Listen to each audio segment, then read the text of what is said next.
Welcome to Math with Professor V. Here is your latest integral of the day. We have the indefinite integral of 2x cubed plus 5x squared plus 14x plus 7 over x squared plus 2x plus 5 quantity squared dx. And I thought this one was nice. It's super straightforward solution technique, and it utilizes a lot of different skills that come up with some pretty nice numbers. So I thought it was going to be approachable. Pause the video if you want to try it on your own. Otherwise, I'm going to jump right in and find the partial fraction decomposition of the integrand.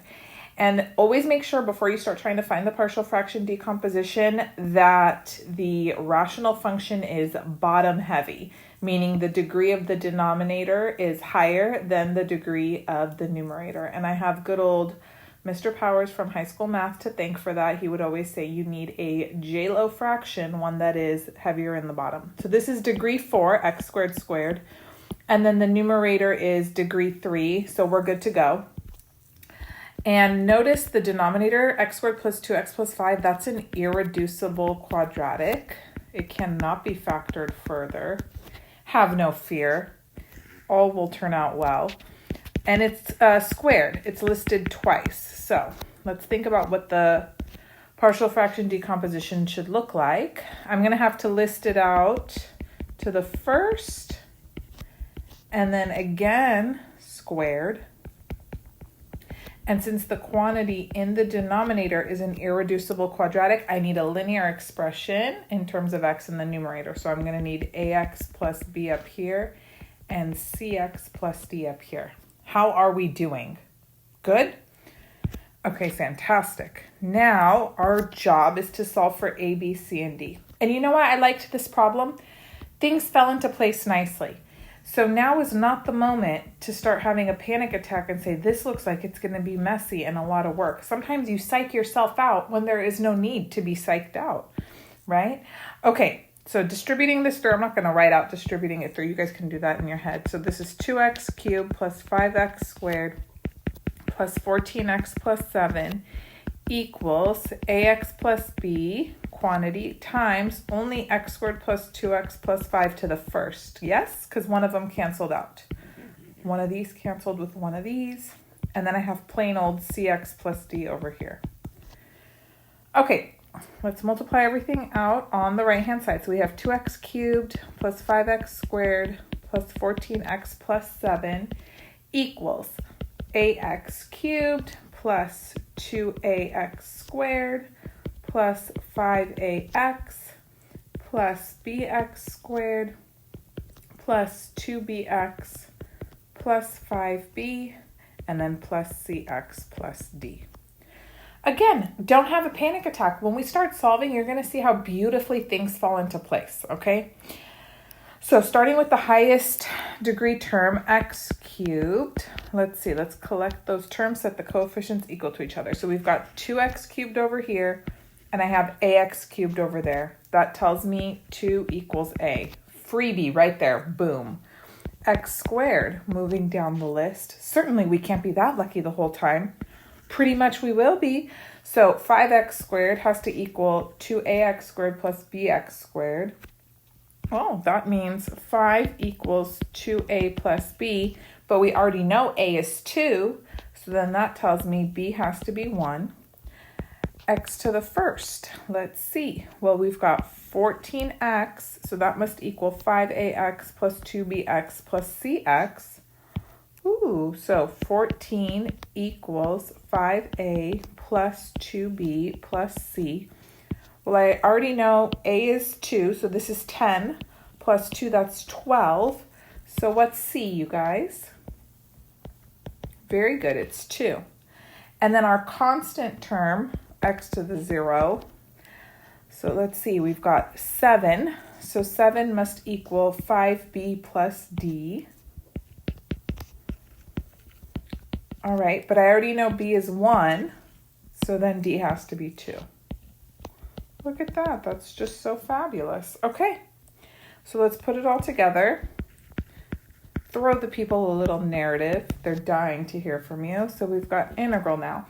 ax plus b. That's going to be 2x plus b is 1 over x squared plus 2x plus 5 plus cx plus d, which were both 2, so 2x plus 2 over x squared plus 2x plus 5 squared dx. All right, how are we up to here? Good. Now, the process from here, I'll explain it to you. If you've already seen it, it comes very naturally. If you've never seen it, then it's just going to take some practice for you to spot when to do this, okay? You do it when you have irreducible quadratics in the denominator, okay? And the goal is you go in and you let u be the denominator. And then we're going to play around with the numerator so it matches du exactly. That's the goal. So you set it up and you go, all right, what I want to do is to let u be x squared plus 2x plus 5. If that's the substitution I'm going to make, then du is going to be 2x plus 2 dx. Do I have that? Well, you look up here, you go almost, I have 2x plus 1, I need 2x plus 2. So what we're going to do is add and subtract 1. That way this will be my 2 that I need for the 2x plus 2, and then I'm going to break this up and have another separate integral. And don't worry, it'll be just fine. And then you take a peek over here and you go, do I need to play around with this guy? No, I can actually use the same substitution. It'll work already ever so beautifully. They took mercy on our souls while writing this problem. So we can break it up into 3 integrals. You could do just 2 if you want, because you can use this substitution on this one and this one, but I'll just break it up into 3 for simplicity, okay? So here we go. This is what's happening. We've got 2x plus 2 over x squared plus 2x plus 5 dx. I'm writing it all by itself. So this 2, let me highlight, comes from these 2 guys added together. Then I have another integral, minus integral 1 over x squared plus 2x plus 5 dx. That is this guy all by himself over here, all right? These parentheses aren't necessary. I'm kind of weirding myself out. What was that all about? Why did I do that? Oop, okay. And then lastly, we've got this term, which is already beautifully set up, but I'm just going to put it all by itself. 2x plus 2 over x squared plus 2x plus 5 squared dx. Are we okay? All right, good. So let me talk you through what happened. You have to think through the u sub already to know what constant to add and subtract, because you want to make this match what's in the numerator. Okay, so you got to set it up first. And then here's our 3 little baby integrals. We're going to knock them out one at a time. 1, 2, 3. Okay, sometimes the numbers are uglier, but I thought this was a nice one because you could practice this technique. And look at how cute the constants are. So integral number 1, I'll rewrite it. We already have that u sub set up there. Do you see it? Do you see it? Oh, good.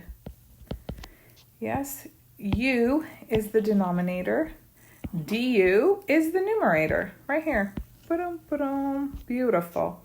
So then this is going to be integral 1 over u du, which is ln, absolute value of u, plus c1. This is the first of 3 baby integrals we're doing, and I want to save plain old c for the very end. And then just go back. I'm going to replace u with x squared plus 2x plus 5 plus c1. And you know, x squared plus 2x plus 5, it's an irreducible quadratic. It's not going to be negative. So if you want, you can just swap out those absolute value bars. They're redundant. You can just put parentheses, okay? If you're a paranoid little soul and you just want to leave absolute value, I don't mind.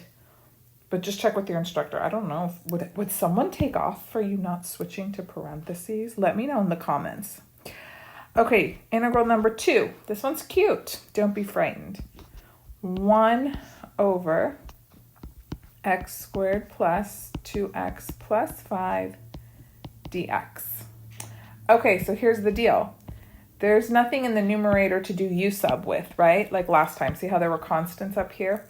So what you're going to do with this guy, since this doesn't factor, you're just going to complete the square, and then it's going to be some form of tan inverse. Usually, yes, because I can already see how it's going to work out. So if you need help completing the square, let's do that right now. X squared plus 2x. In order to have a perfect square trinomial, I need a plus 1. Because you take this constant, cut it in half, and square it. That would be 1. Well, I have a 5, so I'm going to steal 1 from the 5, and then it's plus 4 now. So then this factors into x plus 1 quantity squared plus 4. You see? Okay, fab. So we have 1 over x plus 1 quantity squared plus, let me write this as 2 squared for you to help inspire you somewhat. Are you inspired? Do you recall? Integral of 1 over x squared plus a squared dx is 1 over a tan inverse x over a plus c. And in this case, I know it's not plain old x, it's x plus 1, but if you were to go through and do like a whole u sub, du would be dx, or pick a different variable, right? We've already used up u, so t, dt would be t dx. So it's not necessary. Just adding or subtracting a constant doesn't do anything. Just keep them all together like a little happy family, x plus 1, bundled up like that, and then a is 2. So look, you can do this integral, no big deal. 1/2, right, because a is 2, tan inverse, keep that x plus 1 together, nice and cozy, over 2. There's our antiderivative, plus c2, bravo. Okay. We had one more, didn't we? Yes, we did. We had integral number 3 was 2x plus 2 over x squared plus 2x plus 5 squared dx. And remember, we made the substitution. We let u equal the entire quantity in the denominator, but don't put the squared part. Don't put this squared, just this inside stuff. We're using the same substitution that we used for integral 1, hence I'm allowed to repeat the variable u. Yes. So then du is 2x plus 2 dx. I'm just copying this from up above, so it's fresh in the brain. So here's my 2x plus 2 dx, and then you're actually going to have u squared in the denominator, okay? All right, so 1 over u squared du. That's no big deal. That's u to the negative second du. So negative 1 over u plus c3 would be the antiderivative. And then go back. Who is u? It's x squared plus 2x plus 5. And then we have plus c3. All right. Let's put it all together now. Should we give the people a narrative? All together now. Okay, we have natural log x squared plus 2x plus 5. Don't forget there was a minus in front of that second integral. Do you remember? Or are you of the forgetful nature? Right here. So actually I'm going to have next minus 1/2 tan inverse, oh yes, x plus 1 over 2, love it. And then this one's already got the negative there, minus 1 over x squared plus 2x plus 5. And then now we can put plus c. And who is this c? C is c1 plus c2 plus c3. And it's not silly or obsessive to keep track of c like this. Later in your math career, when you take differential equations and whatnot, you'll have to keep track of those constants very precisely, what sort of values they can take on, etc. So start building those precise, really good technical skills now so you don't have bad habits to unlearn later on down the road. Okay, I just worry for all of you. So I want to make sure that you're aware of these little details, yes, that will make you an excellent mathematician. Okay, as you can see, I have entirely too much fun doing math, recording these videos, solving integrals. I really love it. I love it so much. I am moderately running out of material. Like I've done so many through the textbook. We use James Stewart, Early Transcendentals. I've done pretty much all of them. I would say this is on like the less spicy level of what I normally do. And I know the new semester's starting, so I kind of want to do not crazy ones, but kind of more medium. If you have any ideas, feel free to email me, mathwithprofessorv@gmail.com, if you have fun integrals that you want to recommend. But nothing too outrageous, you know what I mean? Although every now and then I do like a good wild one, just to challenge me and challenge you guys. But also I want it to be educational and not beyond what your typical calculus student can solve in a reasonable amount of time, okay? Anyways, that's about it. I'm also going to be recording solving some of the homework for differential equations. I thought that might be fun and helpful. And I've had requests for more Calc 3 videos. So the video lectures are complete. Let me know if there's specifically, like, do you want more homework examples? Do you just want more examples from each of the sections? Let me know. You can also follow me on Instagram, TikTok, Math with Professor V. Message me there. And that's pretty much it. Thank you guys so much for your support. Oh, please give the video a thumbs up. Subscribe if you haven't already. And share it with everyone you can think of. And don't forget, you can shop my merch. It's linked. My spread shop is linked. I have Professor V's Math Police merch. And I'm also coming up with a new design, Professor V Starfishes. It will be out soon. The stuff is really comfy. I wear the samples around the house all the time because I like it that much. All right, that's it. I got to go to hot yoga. Love you all. Bye-bye.